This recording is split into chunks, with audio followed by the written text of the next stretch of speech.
Greetings, bays, bows, and boos. My name is Jade Hollow, and I would like to welcome you to the Locked Tome, a YouTube channel where I talk about all things horror. This video is going to be a review and critique of the horror novel Stolen Tongues by Felix Blackwell. There was a lot of buzz around it when it came out. If you look up Stolen Tongues review here on YouTube, the top content is a lot of small booktubers praising it as the scariest book that they've ever read, or challenging other people's assertion of that. I always love me a good creature feature, and I noted smaller critical discussions of the text popping up on social media sometime after the release about its inclusion, so I wanted to read it myself to form an opinion. First, I'd like to read a recap I wrote of Stolen Tongues for those unfamiliar with the novel, talk about my opinion of it as a story, absent of any other additional external context, and then open the floor for discussion of its use of native representation and lore. Here's my summary. The inciting incident of the novel Stolen Tongues is that the protagonist, Felix, goes on a vacation with his fiancée, Faye,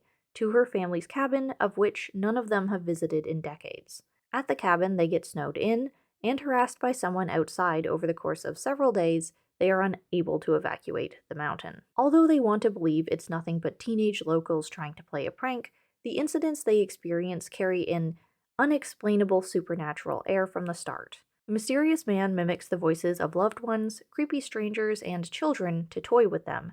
As well, Felix sees a lot of unexplainable stuff. Eventually, they are rescued and return to their home, hoping to put the whole experience behind them. As it turns out, Faye is a known and very accomplished sleepwalker and talker. It's been a defining feature of hers for as long as Felix has known her, but the incidents of her doing so grow increasingly creepier and severe. Their visit to the cabin was a catalyst, unlocking something inside of her, or rather, opening her up to the influence of something outside. The creature from the cabin followed them home, is talking to Faye in her sleep, and physically manifesting in ways to intimidate Felix. Felix is devoted to Faye and determined to do everything in his power to stop what's happening to her as she grows more bothered by this entity and detached from her usual self, almost possessed at times. He's a bit of a simp, but not in a bad way. It's just shown that unlike Faye, who has friends and family, Felix's kind of sole social tie in life is her. Felix returns to the cabin alone to find Faye's engagement ring, which was lost on their last hurried escape. The hope being that it might be the key to releasing whatever tie she has to the place. But not before stopping off at Faye's parents in search of answers. He just gets more questions, of course. Faye's mother seems to know something more, but is clearly keeping secrets about the significance of the cabin and Faye's dreams. After being scared shitless by the imposter at the cabin for a couple nights, Felix finds Faye's engagement ring in a grotesque dream catcher in the forest. He destroys the sculpture, gets the ring, incites the creature upon him, and almost dies to it, physically, in an altercation in the cabin once the creature decides that Felix isn't the key to getting better access to Faye's head. Felix only escapes dying because he used a neck satchel of protection given to him by a local native, shoving it into the imposter's face. Throughout the novel, Felix seeks knowledge from many sources.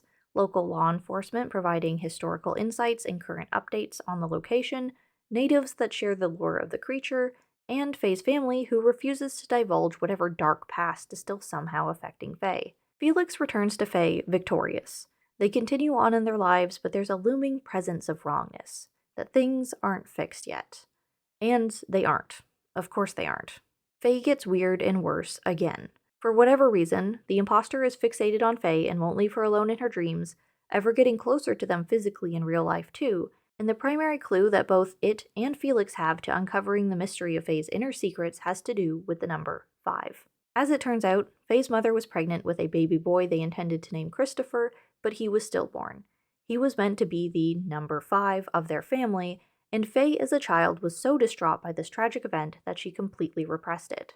That was the whole fucking mystery that no one would talk about. The climax of the book is Faye giving a monologue to the imposter creature through their front door. She says, "I know what you want. I had a baby brother. His name was Christopher. He was number 5. She goes on to self-analyze that some kids make things exist, like monsters, but she made Christopher not exist, so she didn't have to lose him. She knew 5 meant something her whole life, but every time she got close, she felt sick and went to sleep. Quote, I always knew it meant something more, but I wanted to forget."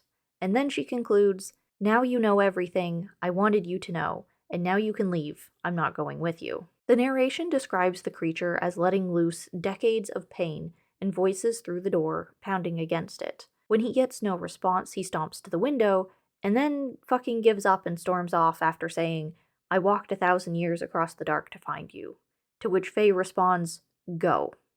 And it goes away. The end. The epilogue goes on a bit to reiterate what happened, its why for everything. Several days pass, and the end conflict is described as Faye's confession to the imposter, like that's all it ever really wanted. She processes her loss and the aftermath, and they move on.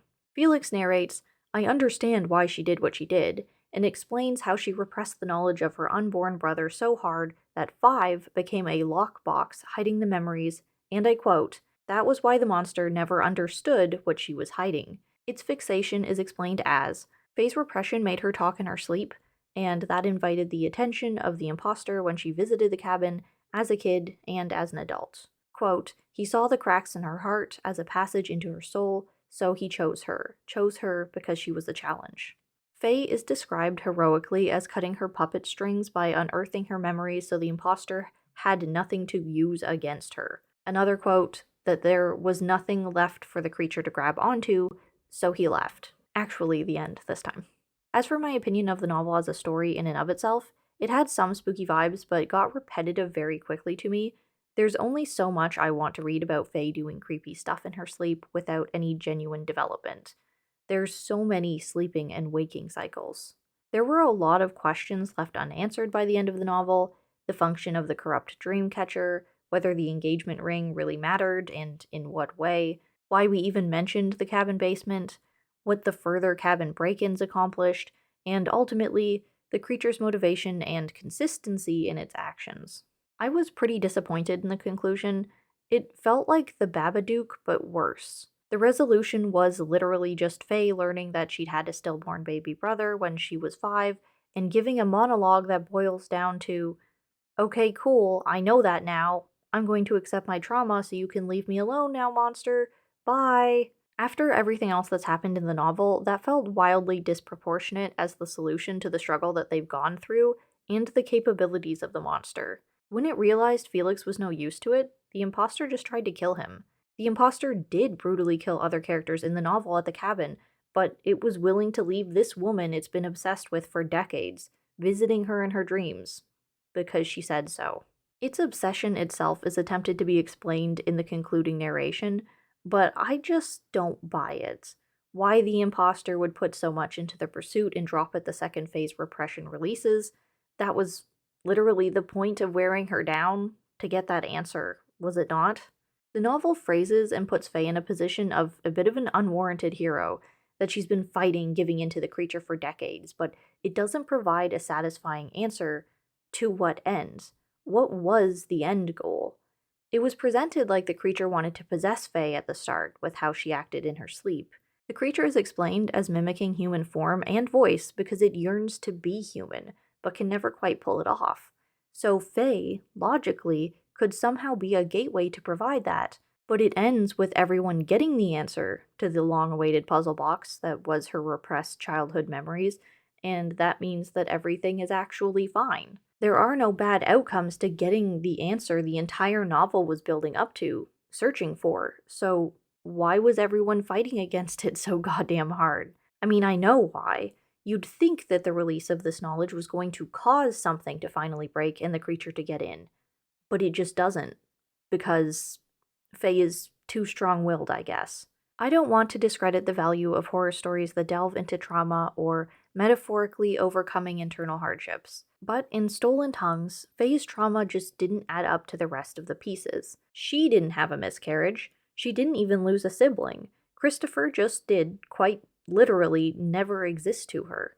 I'm not saying that children don't experience grief that severely, but conceptually, the response doesn't match the events, or the fallout of incurring an ancient creature's morbid interest.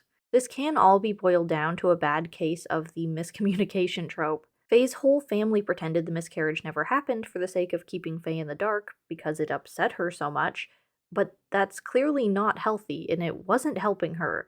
It caused severe onset sleepwalking and night terrors for her entire life.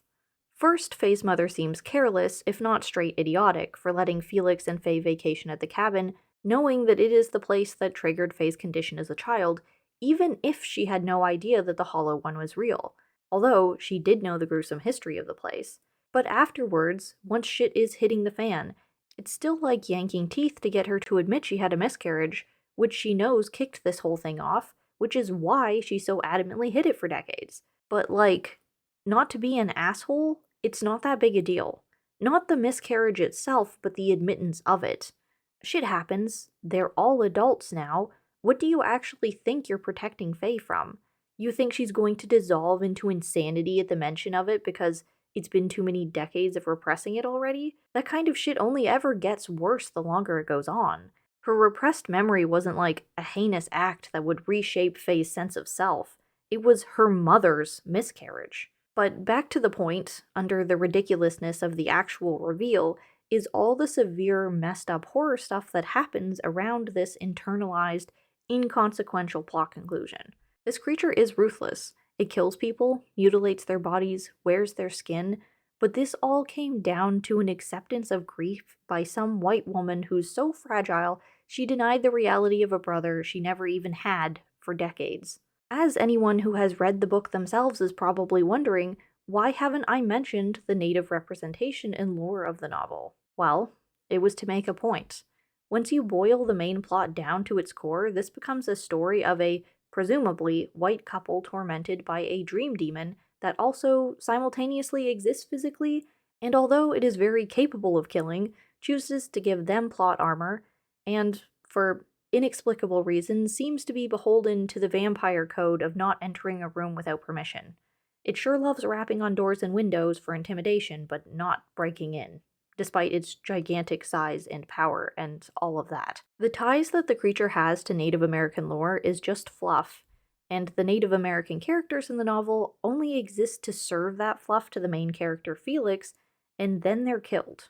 Of the 3 Native characters that assist Felix, T-Way, Nathan, and Angela, the former 2 die, ripped apart by the creature on territory that they've lived and coexisted on their whole lives up until the inciting incident of this book. They are literally minority sacrifices for the white main character's story and eventual success. Looking at the book's core and the fact that I've been able to describe and discuss it at such length without invoking its ties to native lore is a pretty damning point toward the fact that the cultural inclusion was not necessary. It served for vibes more than plot, and it sounds harsh to say, but that is exploitation.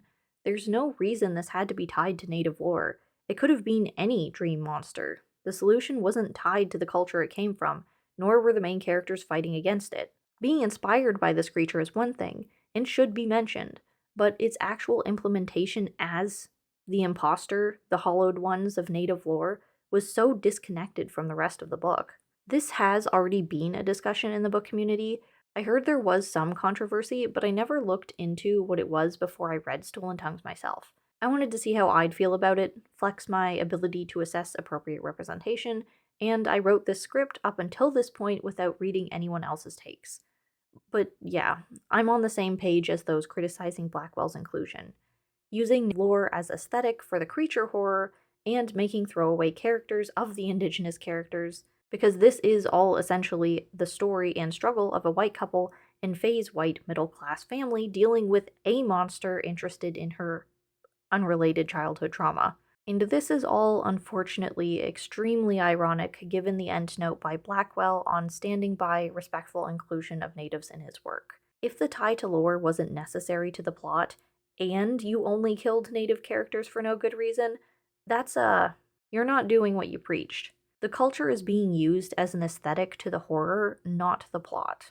I don't know how you can pose the question of whether you deserve to write a story involving a culture that's not yours when its inclusion wasn't mandatory in the first place. There was ample opportunity to just not write it in, not spoon-feed inconsequential lore to the white protagonist, not brutally sacrifice the native characters. This novel would have been better, in my opinion, if Blackwell hadn't leaned on the crutch of pre-existing lore, just used it as inspiration, written his own unique creature.